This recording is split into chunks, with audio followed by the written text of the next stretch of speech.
So welcome back everyone to our next expert session on healthy snacking trends in the Middle East, snacking, health versus convenience. We hope everyone is having a good digital expo so far. Health, sustainability and well-being have become increasingly important in the consciousness of end consumers. Consumers are focusing on baked, less fat, less sodium, no MSG and natural ingredients. Are consumers investing more than buying towards their healthy snacking habits? Is pricing and convenience a bigger criterion for the success of healthy snacks? We're going to give you an expert's opinion, and joining us today is Ms. Shirley A. Before the world was getting her health in order, she used to work in the corporate world of telecoms and jet setting, traveling in the media world. However, fed up with always being the fat, fit person in the gym, 5 operations later, and a mindset of always placing her work first led her body to really suffer. Inspired by her own nutritional ketogenic coach, nearly 4 years ago, Shirley went on to be a certified ketogenic and primal living coach for keto, paleo, primal, and whole 30 ways of living, and is accredited ISSA, AFAA, NESM, CanFit Pro, and Primal Living Certificate. So today she will be talking a bit about healthy snacking trends in the Middle East, health versus convenience. And Shirley, the floor is all yours. Thank you so much. So I'm Shirley and I'm from Keto Coach DXB. Although the name goes and suggests I practice keto, I also practice primal and whole food. So a few suggestions in terms of those living in the Middle East and snacking, right? There are a lot of things that are pre-packaged and preservatives, chocolates, that is the easy on to go. But what are the good snacks? Sometimes most of my clients, they always come to me and they go and says like, I snack to go until my next meal. So if you need to go and snack or you have the urge to go and snack, how do you choose wisely? So today I'm going to go and tell you about 3 things to go and keep in mind when going and choosing snacks to carry with you or buy last minute. Choose good, healthy fats. So healthy fats we're going and talking about is from your nuts and seeds.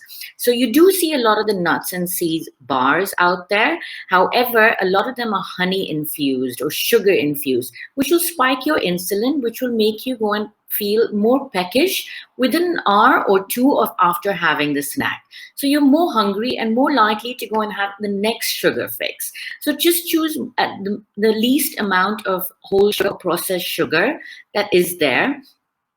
Make sure it's like good seeds, fresh. So today we're very lucky in Dubai. We've got a lot of like healthy options like Tribe, like whole meats available at the department stores. So carry those seeds, even if they're just fresh nuts, cashews, pistachios, almonds are really good, pecans, very low in carb as well, and really sustainable for you. If you're at home and you have the convenience, boiled eggs, olives, a bit of cut cheese will go and keep you full a lot of the time. So my second point is coming as to why do you feel like you need to go and have a lot of snacks? Hydration is key. Living in the Middle East, we're hot most of the time. We lose a lot of water through like the sweat, the heat, etc. So 9 out of 10 times we're not actually peckish for snacks, but we're actually peckish in terms for water. So we misunderstand what is our body response to that, right? And my third point is in terms of electrolytes. So electrolytes not only comes from your water, but also comes from the other meals that you're going and having, which is your magnesium, your sodium, and your potassium. Sodium comes from good salt. I'm not talking about white salt. I'm talking about sodium from like pink salt, sea salt. So look as well when you're looking for your snacks that these are the ingredients that is used because that's going to sustain you. Your potassium comes from whole grains. So even snacking on cucumbers, bell peppers, red peppers, carrots or celery is also really good with some really healthy like almond butter, pecan butter that is available out there in the markets today.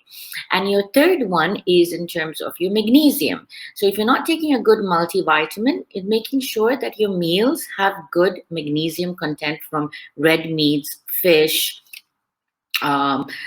tofu for the vegetarians, your paneer, cottage cheese as well, right? Any questions from there? Manika?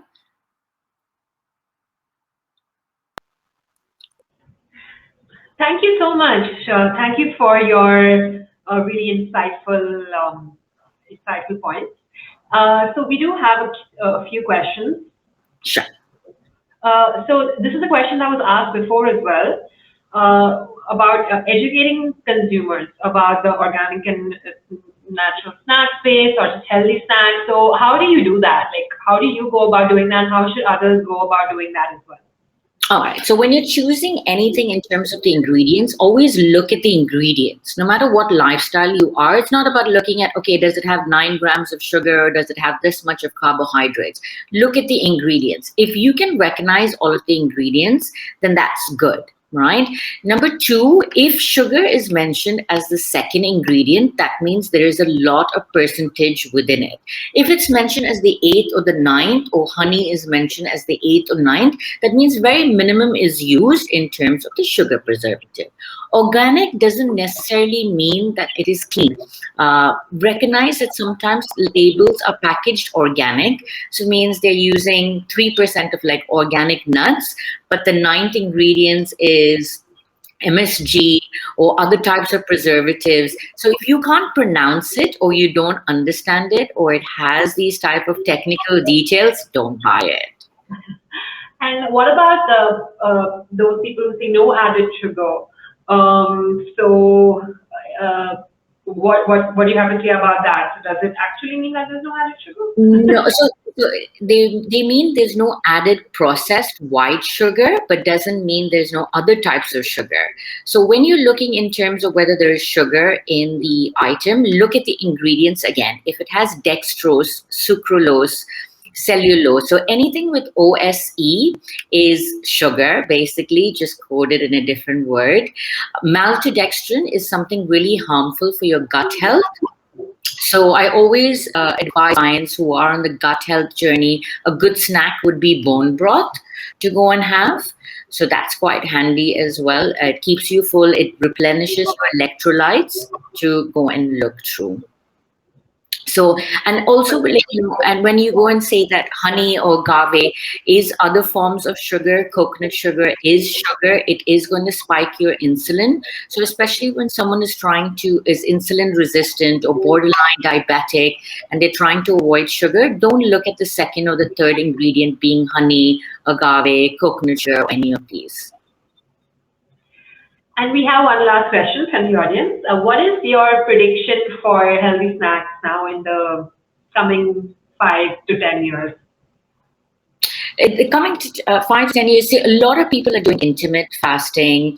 A lot of people are going to very healthy lifestyle. So obviously, based on where you live, or like in terms of your weather, and in terms of, let's just say that you're coming down in winter. If you look at a lot of the packaging, there's a lot of things on the go. So not only in terms of fruits, looking at seasonal fruits, people are more conscious, more than just looking at organic, and the convenience is to look at how healthy it is. So the whole fats, the shorter the shelf life, the better the item actually. So a lot of us are moving away from processed packaging, the fancy sugars or chocolates and stuff. A lot of us are moving away from that, and a lot more dark chocolate, a lot more wholesome ingredients. And I think it would just, and more homegrown food products, which if you go and see, especially in Dubai, a lot of homegrown entities that are now providing healthier snacks when it comes to anything from your crisps to your crackers to your biscuits. There's a lot of whole options. And although it's labeled in terms of like diet versions or diabetic or keto today, or this thing, I think people still choose it as a good, healthier option. Okay, thank you so much, Shirley, for your talk. And we really got so many insights from you, and I'm sure our audience really appreciated it as well. And we hope to see you at our expo in December.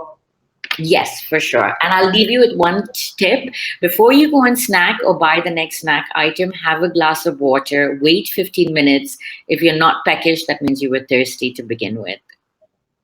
For sure, I'm going to use that. Oh, and thank you to the audience for listening. Please stay tuned for our next set of exhibitor exhibitor videos. Thank you. Thank you.